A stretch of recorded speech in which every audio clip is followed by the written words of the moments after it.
Last time we found out if the secret cars can defeat their respective races in their respective levels, and we all saw how that turned out. There were some positives and a few negatives. However, this time we are starting a brand new challenge. We are going to find out if the astronomical, the amazing, the terrific red brick car can defeat every single street race in the Simpsons hit and run. Oh boy, I'm definitely ready to take on this one. So let's not waste any time and jump right into it. Into level 1, we really do not have a single issue doing any of the races. The only challenge that we actually had during the rocket car challenge was due to the fact that it was so fragile and easy to destroy, so we had to take a much more careful approach. However, in this one, we don't have to worry about that at all. The races are easy, we breeze right through it. Let's move on to level 2. Trust me on this one when I say that there is much more to cover in the coming minutes. Coming into level 2, and I'm going to say this right now, guys, we are having a hell of an inconsistent experience. I don't know what it is about the red brick car. Sometimes it feels like it's fast, other times it feels like it's not. It's kind of like the RC car with a little bit of extra juice in it. But starting off with the first Millhouse race, there really wasn't too much of a problem. With the monorail, we got so much practice on cutting corners and figuring out a strategy to get there as fast as possible. So with here, we actually had at least 10 seconds to spare when we got to the finish. No problem there. But moving on into the second race with Nelson. Oh my goodness, I was freaking heart pounding for this one. I'm not gonna lie. It's that exact same feeling of feeling like you're always on Lisa's tail and almost never catching up. There was a few issues with the two idiots every now and then, but I was able to get past them, and at some point I think we might have even overlapped them.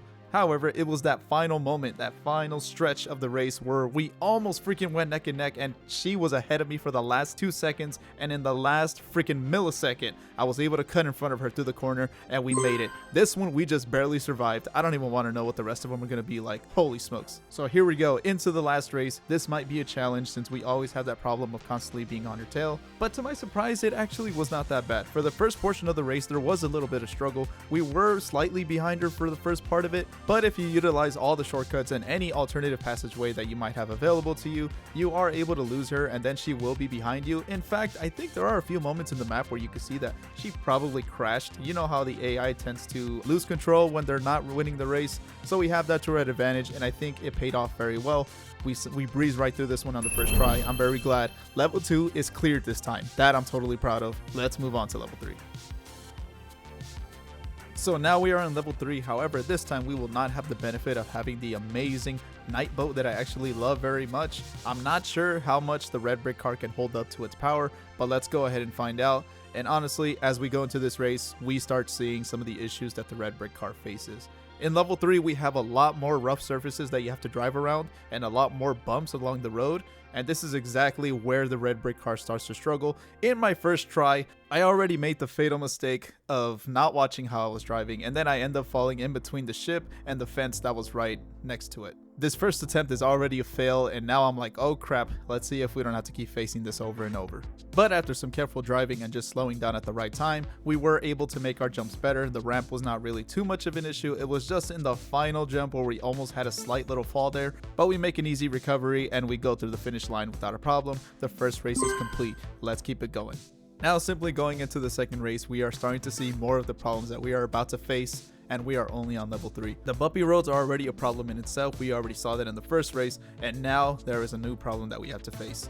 The car will get bullied by anything twice its size. There was a few instances where I was getting knocked around by the Canyon Narrow, and there was times where I was actually behind for a good portion of the race. Thankfully, the two idiots were colliding with Marge's car so many times to the point that I was able to get right through. With just a tiny bit of luck and avoiding any kind of collisions, we are able to complete this race, and now we're going to move on to the third one. And ooh, I don't think I'm ready for this one. I don't have my night boat. I don't know how the hell I'm supposed to beat the Marge cheat code in the third race, but let's give it a shot, guys. So here comes the third race with the Marge cheat code. And oh my goodness, this first race, I got absolutely dusted. Just in the very beginning, I was over here competing with the NPC sports car, man. That's how bad this was.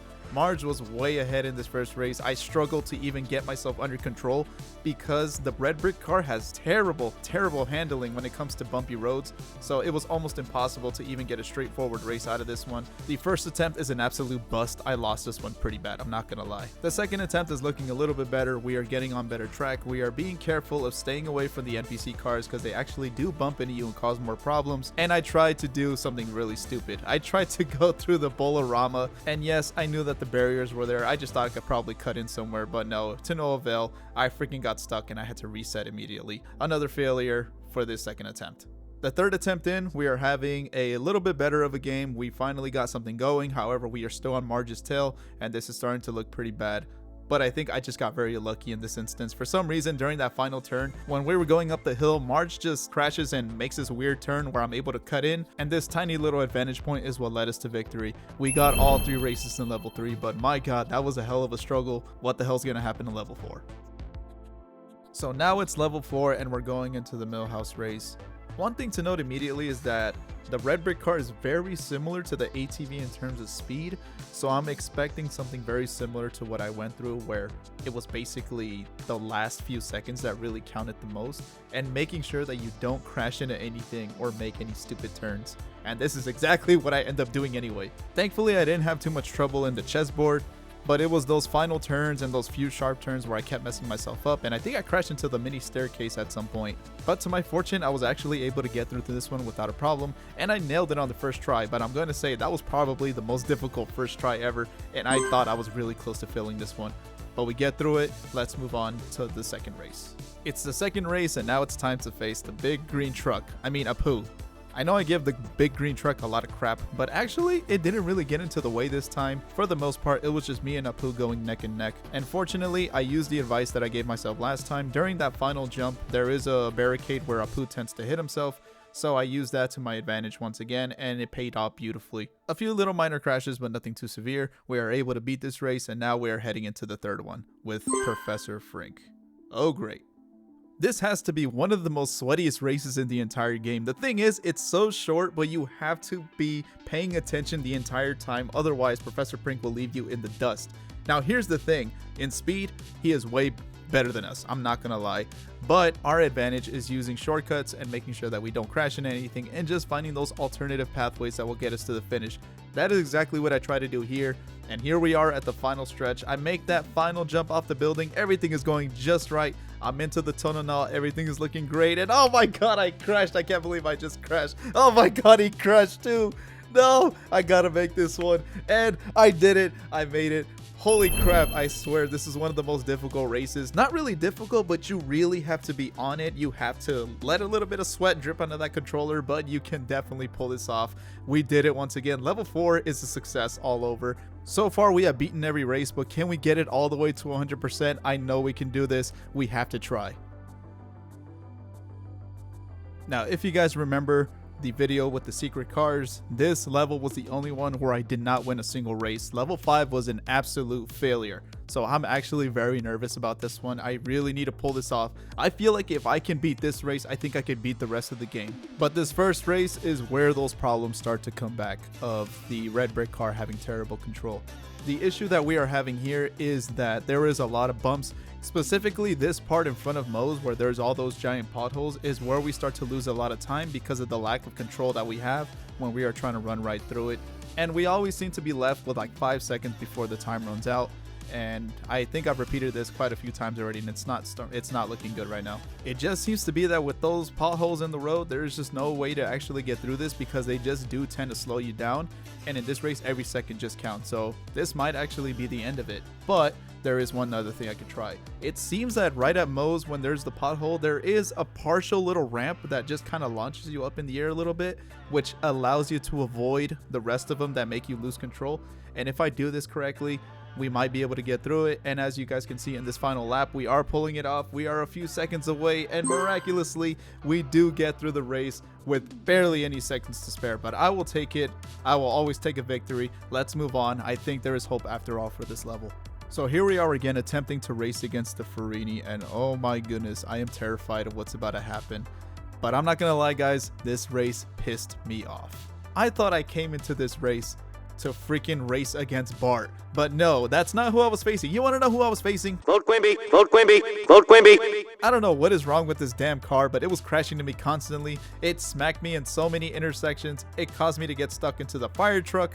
it just made me restart quite a number of times, and I was already ready to quit this one. I'm like, there is no way. I think the Volquembi car is going to be my next hated car of all time just because of this. I don't know. But trying to refocus onto the race, we try to get through by trying to cut into the shortcuts, and we are just going to focus on not getting into any kind of collisions and avoiding the damn potholes if possible. The next problem is, of course, Bart's speed. The speed of the Farini is just way too tough to beat, and we are at a point where we are just constantly being dusted, and we are behind by quite a bit of a distance. So this one is going to be a lot more tougher than just avoiding collisions. So here we are in the final stretch, and it's not looking good. Bart is right in front of me, and oh my god, who just saved the day? It's the freaking Volquembi truck. You gotta be kidding me. And we have done it. This was honestly one of the races that I thought I was gonna have to quit on, and miraculously the Volquembi car just saved our lives. You know what? I take it back. I love the Volquembi car. Vote for Quimby. So let's go ahead and drive into the final race, and oh my god, he just magically appeared out of nowhere. My goodness, what is wrong with this guy? Vote Quimby.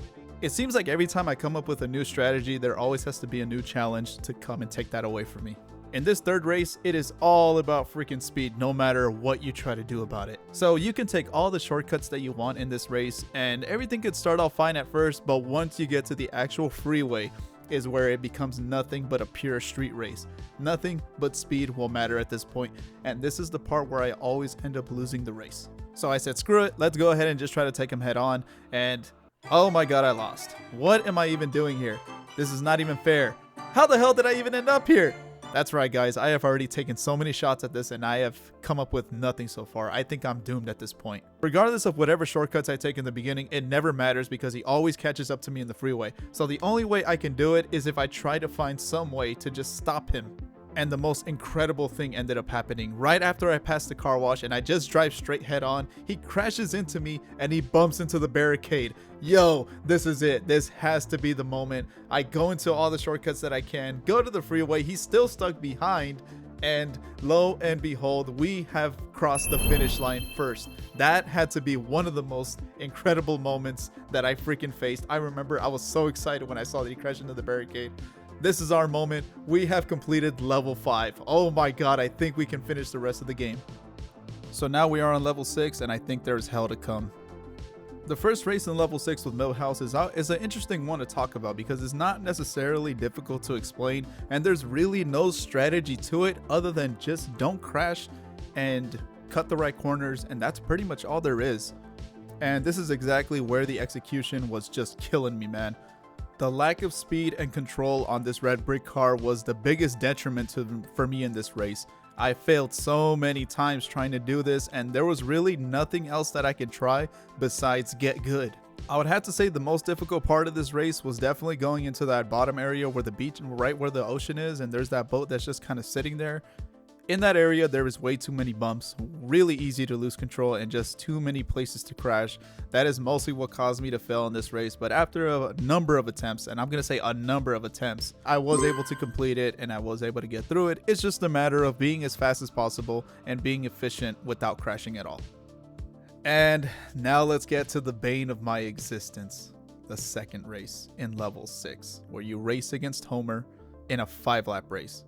Guys, this has to be the set to kill of races when it comes to using specific cars. Specifically this red brick car. My god, I am not gonna even admit how many times I repeated this and how many hours of footage I have of this damn race. The 70s sports car is ridiculous to try to race against because of the speed and because of how hard it is to even try to body it out. You cannot crash into it. Other than that, you're going to get sent flying away. There is just no chance. And of course, the stupid lamppost that is in the way at the very beginning, there is almost no way to get through it because the lamppost is one of the biggest setbacks that we have in this specific race. No matter how many times I try to loop around, no matter how many times I try to cut corners, it is virtually impossible to even get through this race. There is almost no factor that actually helps you out. After possibly 2 hours, I think it was time to just kind of admit that this one was just not going to be doable. But I did notice something. I noticed that in the moment where we're going downhill towards the giant ramp, there is a point where the red brick car actually does a wheelie and it actually creates an acceleration boost. So maybe that is the key to doing this. It feels like every time you go against the rail, there is a slight chance that you can get a boost off of it. maybe this is our advantage. I don't know how game physics work, but this just happens to be a possible key to victory. We also have to remember the other thing that I mentioned in the last video. Getting a slight advantage over Homer will cause him to eventually freak out and just start crashing into things. Maybe if we can get in front of him for just a moment, we can get it to happen. So now in this particular race, we are going to try to apply the same strategy to see if it works. And we are kind of trading first and second place. I am getting the slight speed boost, but like I said, we just need him to stay behind for a little bit so he can make a mistake. And oh my goodness, he just crashed into the freaking pole with the ring on top, the fire ring. He crashed into it. And this is our moment. This has to be it. There is no freaking competition now. This is ours. Yes, guys, you guys have no idea how much time I spent on this freaking race. I had to take a day off because it was pissing me off, and I came back the next day to try to do it again with another 2 hours of footage, and wow, we finally freaking pulled it off. This is amazing. I cannot believe it. This is by far the hardest race that I had to do in this damn challenge. I know I said that the second race is possibly the hardest race in this entire challenge, but this one probably gives it a run for its money. So for the third race, we go from the observatory all the way to Krusty Lou Studios, and it's a very straightforward race, nothing but speed and shortcuts we have to use. However, the 70 sports car, that's who we're facing. We need to remember that. It was a very, very freaking difficult race to do. I had to do so many freaking retries because no matter what shortcuts I take, no matter what advantages I try to find, he always ends up behind me and zooms right past me. Remember, the red brick car is not really known for acceleration. A lot of attempts actually went into this one and I really could not figure anything out, but I do have to consider something. We cannot beat Homer with speed, but we do have an advantage, the size. So the size can get into areas that normal cars wouldn't be able to fit into, and this just happens to be right at the staircase where the planet hype is. And I know there's a barricade in the way, but with the small car, we managed to pull right through. We managed to make it a left turn and we go into the ramp going into the ship and we go on the other side. And this ended up being the key to victory. Now, I know it's not exactly the most cleanest of tactics, but we are using what is accessible to us. We didn't add any cheat codes, so you know what? I will take it. This actually works. We completed the race. We have completed level 6. My God, this is probably the freaking hardest level of races that we've ever had. All 3 of them were a major challenge, but we got through it. You know what, guys? I think level 7 is a lock. Now, if you guys recall the last video with the secret cars doing the races, it was the RC car, and the RC car had so many freaking limitations to it that it literally pissed me off, and I rage quitted on so many occasions on this one. It was a tiny car, it was getting bumped around like a freaking pinball, there was all kinds of issues that we had to face, and of course we couldn't bump into any objects because it would just cause it to spin out of control. And now with the knowledge that the red brick car is very similar to the RC car in terms of size and speed, this might not be the ideal situation that we want to find ourselves in. So here we go into the first race, and we beat it on the first try. Hell yeah, I'll take it. So stats wise, I'm going to say that the red brick car definitely feels a lot better than the RC car. The rest of the races have to be a freaking lock from here, and we're going to move on to the second one. In this one, it's just facing against all the idiots that are going to be crashing into each other, and of course, the hearse car. And to my amazement, this car actually does not get bumped around as much as the RC car does, and it definitely has a better speed advantage. At this point, you just have to make sure that the other idiots are crashing into each other, and we breezed through this one in the first try as well. What the hell is happening? The last time I tried this with the RC car, I was suffering for hours, and with the red brick car, we nailed it on the first try. This is actually really amazing. And now the final race, where I struggled majorly because no matter what we had, no matter what we did, the speed is what killed everything. We couldn't go onto any of the ramps, none of the shortcuts, everything was being held back simply by the speed. Now, how can this one handle through? And wow, first try. Every single race in level 7 was a first try success. That is actually really amazing. I cannot believe that the peak difficulty of this challenge was level 6. Level 7 was a pure breeze, and you know what? I will take it, guys. It's time to say it. We are 100% successful with the red brick car. Holy smokes, I cannot believe it. That is amazing. My friend, you have solidified yourself as one of the greats in this amazing game. I cannot believe it, but that was incredible. This was one of the craziest challenges that I ever did, especially level 6. I will never forget it. I think it is going to be etched in my mind for life. But thank you guys for watching. I hope you guys enjoyed that. Please leave a like on the video and a comment. It really does help the channel. Help spread the word that the red brick car is amazing. Thank you guys once again for watching. I will see you guys in the very next one. Bye-bye.